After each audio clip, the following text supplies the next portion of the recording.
الرحمن الرحیم۔ السلام علیکم۔ جب بچہ کوئی بھی پیدا ہوتا ہے تو اس کے والدین اس وقت سے اپنے بچے کے بارے میں خواب دیکھنا شروع کر دیتے ہیں کہ اس کو کس طرح زندگی میں کامیاب بنائیں، اس کو تعلیم کس طرح دلوائیں۔ جب چند سال کا بچہ ہو جاتا ہے تو اس کے لیے اپنی بساط کے مطابق وہ اسکول سلیکٹ کرتے ہیں اور اپنی تمام کوشش کرتے ہیں کہ وہ اچھی تعلیم حاصل کرے۔ بچے کو کامیابی کے لیے طرح طرح کے واقعات سناتے ہیں، یہ دیکھو گاؤں میں فلاں آدمی نے کیسے ترقی کی۔ یہ بھی بات سچ ہے کہ تعلیم ہی ایک واحد ذریعہ ہے جو کسی بھی آدمی کو غربت سے اٹھا کر یا گمنامی سے اٹھا کر اوپر لے کے جاتی ہے۔ اس لیے کسی بھی معاشرے میں تعلیم کا کردار جو ہوتا ہے نا انسان کی زندگی میں، وہ بہت ہی عام ہوتا ہے۔ سب سے جو تیزی سے تبدیلی لاتی ہے کسی انسان کی شخصیت میں، وہ تعلیم ہوتی ہے۔ یہ آپ سب کے سامنے ہے، اپنے ارد گرد، اپنے دوست احباب میں، جس نے اچھی تعلیم حاصل کر لی وہ آگے نکل گیا، وہ کامیاب ہو گیا۔ ورنہ یہ تو والدین کی خواہش ہوتی ہے۔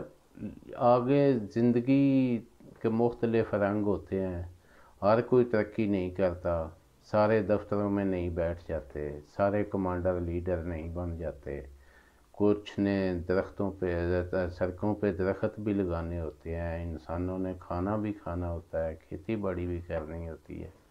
یہ تو زندگی کے طریقے ہیں۔ تو اس کے بعد جب بچہ اسکول جاتا ہے، اسکول کے نصاب میں بھی اس کو طرح طرح کے مختلف مشہور شخصیات کے واقعات، حالات زندگی، انہوں نے کیسے ترقی کی، ان کی زندگی میں عام نکات کون سے تھے، وہ محنت زیادہ کرتے تھے، وہ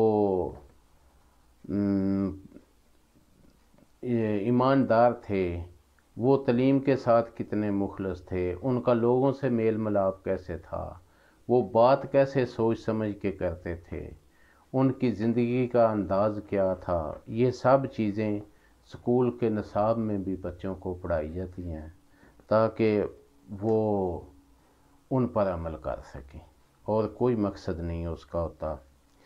تو جب بچے تعلیم حاصل کرنی شروع کرتے ہیں تو وہ ان شخصیات میں سے، ان ہیروز میں سے اپنے کچھ کو آئیڈیل بنا لیتے ہیں کہ یہ میری زندگی کا آئیڈیل ہے، میں اس کی عادات جو ہے وہ اپنا کر آگے جاؤں گا۔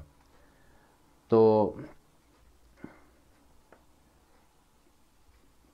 یہ آئیڈیل زندگی کے ساتھ ساتھ زندگی کے مختلف مراحل میں چینج بھی ہوتے رہتے ہیں۔ کوئی لازمی نہیں کہ جو بچپن میں یا فرض کیا کسی نے 8ویں جماعت میں 10ویں جماعت میں اپنا کوئی آئیڈیل بنایا، وہ زندگی بھر اس کا آئیڈیل ہی رہا، یہ بہت کم ہوتا ہے۔ یہ آئیڈیل ہمیشہ چینج ہوتے رہتے ہیں کیونکہ وقت کے ساتھ ساتھ فرض کیا ایک نصاب بھی کورس میں بچے کو داخلہ نہیں ملا، وہ دوسرے میں چلا گیا، اس کا آئیڈیل چینج ہو گیا، یا ویسے بھی اس کے وقت کے ساتھ ساتھ اس کا وہ جو رول ماڈل ہوتا ہے وہ چینج ہوتا رہتا ہے۔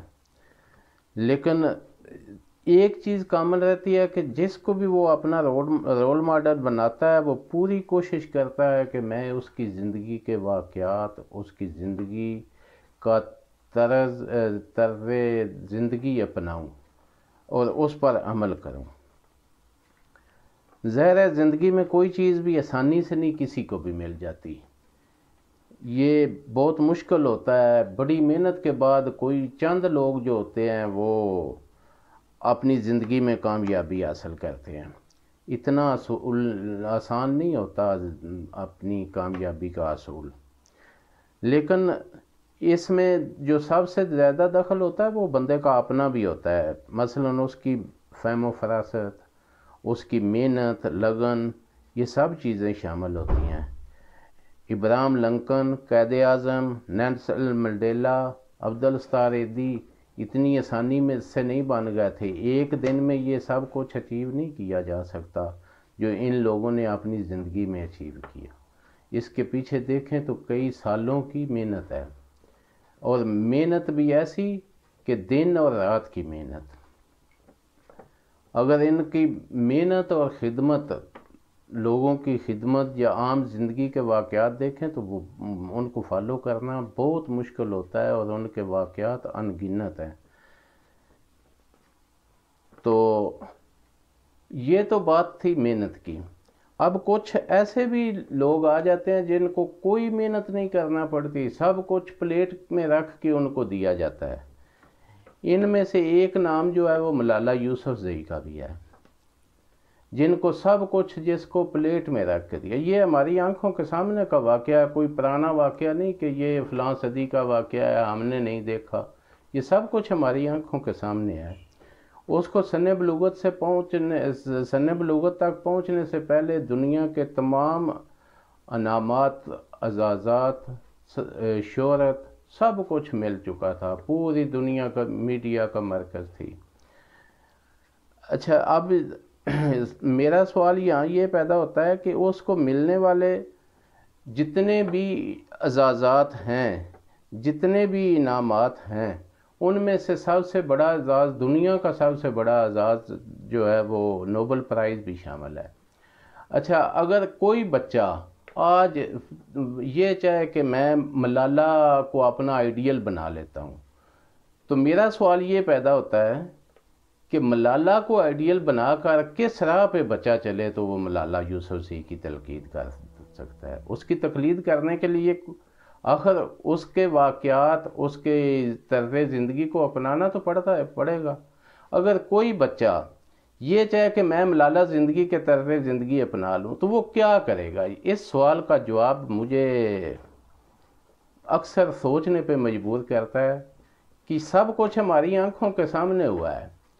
کتابیں بھی لکھوا لیں، اعزازات بھی مل گئے، لیکن اگر کوئی بچہ اس کے نقش قدم پہ چلنا چاہے تو وہ کیا کرے؟ وہ یورپ کی گلی گلی میں اس کے تصویریں آویزاں ہیں، مگر کس محنت، کس خدمت کے صلے میں؟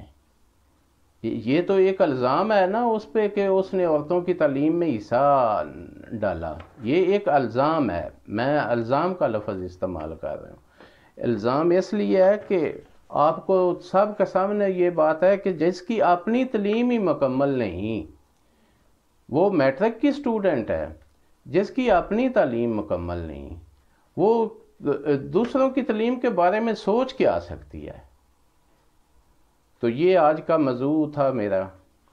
تو پلیز اس پہ ذرا سب دوست سوچیں. اوکے جی، اللہ حافظ.